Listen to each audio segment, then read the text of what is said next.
In April 1940, the German army launched one of the most audacious military offensives in history, driving through the Ardennes forest, crossing into France, and reaching the English Channel in just 10 days. Military historians have long marveled at the speed.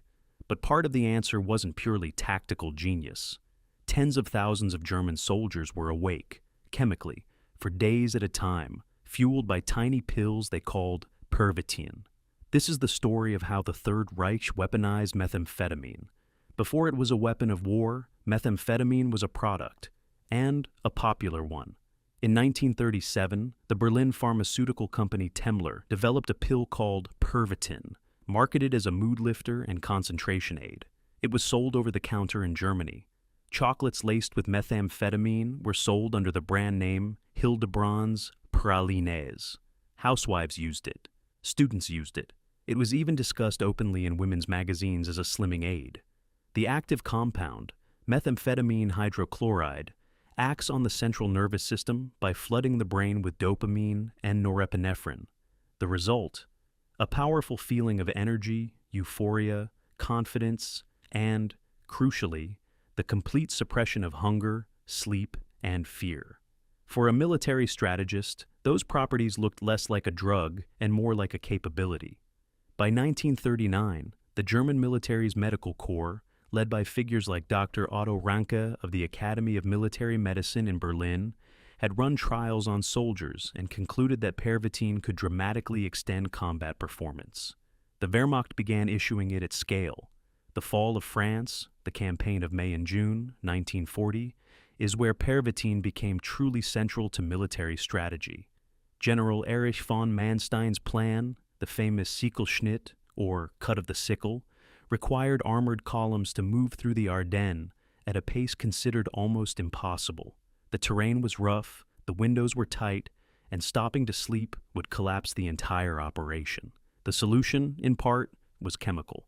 Before the offensive, Wehrmacht logistics distributed approximately 35 million Pervitin tablets to soldiers and airmen in a matter of months. Panzer crews, infantrymen, and Luftwaffe pilots were all supplied. Soldiers wrote home about the pills. Field letters describe men marching for 3 days without rest, feeling no fatigue, no hunger, only a strange, driven energy. Some described it as a gift. The French and British forces, bewildered by the speed of the advance, had no comparable tool. The North African campaign under Rommel saw continued use. U-boat crews were issued Pervitin for extended patrols. Pilots on long bombing missions took it before takeoff. The drug was also issued, though less systematically, during the early phase of the invasion of the Soviet Union in 1941. In the short term, the effects were exactly what the military wanted. A soldier on Pervitin could remain alert and functional for up to 36 hours or more. Decision-making felt sharper. Fear receded. Physical pain was numbed. A soldier who might otherwise collapse from exhaustion could push through a forced march, maintain a defensive position, or execute a complicated night maneuver. But the crash was severe, and the long-term damage was serious. After the stimulant wore off, soldiers experienced profound exhaustion, irritability, depression, and in some cases, paranoia and psychosis. Prolonged use caused cardiovascular stress, elevated heart rate, irregular heartbeat, and in some documented cases, heart failure in otherwise young and healthy men. Eyewitness accounts from German field hospitals describe soldiers who had been on the drug for extended periods as confused, twitching, unable to sleep even when they desperately needed to. Addiction was also a real and recognized problem. Dr. Ranke himself noted with some alarm in internal communications that soldiers were requesting more pills, that supply was becoming an expectation rather than a supplement. By 1941, the Wehrmacht had classified Pervitin as a controlled substance, not banned, but rationed, acknowledging that dependency was undermining the soldiers it was supposed to enhance.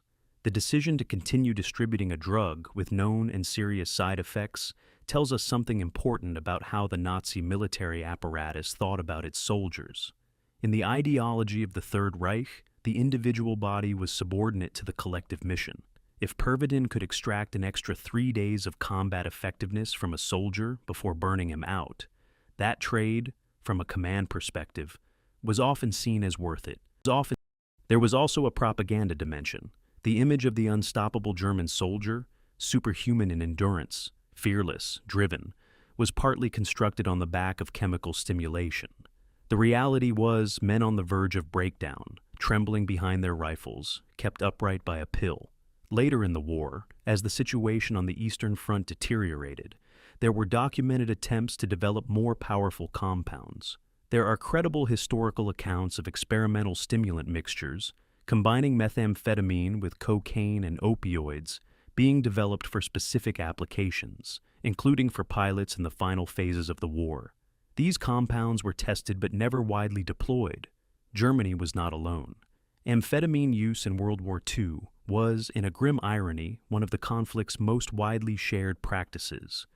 Crossing virtually every front line, British forces were issued Benzedrine, amphetamine sulfate, by the Royal Army Medical Corps, particularly for pilots in the Battle of Britain and soldiers in North Africa. The British were somewhat more cautious about quantity, but the logic was identical. Keep men awake and functional under conditions that would otherwise overwhelm them. American forces also used Benzedrine, most heavily in the Pacific Theater, where jungle fighting and long naval campaigns made sleep deprivation an operational constant. Estimates suggest millions of Benzedrine tablets were distributed to U.S. troops across the war. The Japanese military used a stimulant called Philipone, also methamphetamine, under a different brand, issuing it to kamikaze pilots before suicide missions, to infantry on Pacific Islands, and to factory workers producing war material at home. Post-war Japan experienced a severe methamphetamine epidemic, partly driven by the stockpiles left over from military production. Even the Soviets used phenamine, their own amphetamine variant, particularly among air crews and special operations units. What set Germany apart was the scale, the systematization, and the documentation. The Wehrmacht kept records. Historians, particularly Norman Ohler, whose 2015 book Blitzkrieg brought this history to a wide audience, have pieced together the supply chain, the dosage recommendations, and the internal debates. The picture that emerges is of a military that was, in a very real sense, chemically dependent on stimulants to execute its campaigns. The use of stimulants in World War II sits at an uncomfortable intersection of military necessity, pharmacology, ideology, and human cost. For the soldiers who took Pervitin or Benzedrine, the short-term function came at the price of health, stability, and in some cases, their minds. It also complicates some of the mythology around the war. The idea that military performance is purely a matter of training, morale, and leadership obscures the degree to which it was chemically augmented, on all sides. When we look at the speed of the Blitzkrieg or the stamina of pilots flying multiple sorties a day, we should ask what was sustaining that. The story didn't end in 1945. Methamphetamine and amphetamine use in the military didn't stop. It continued through Korea, Vietnam, and beyond. The substances changed, the logic stayed the same.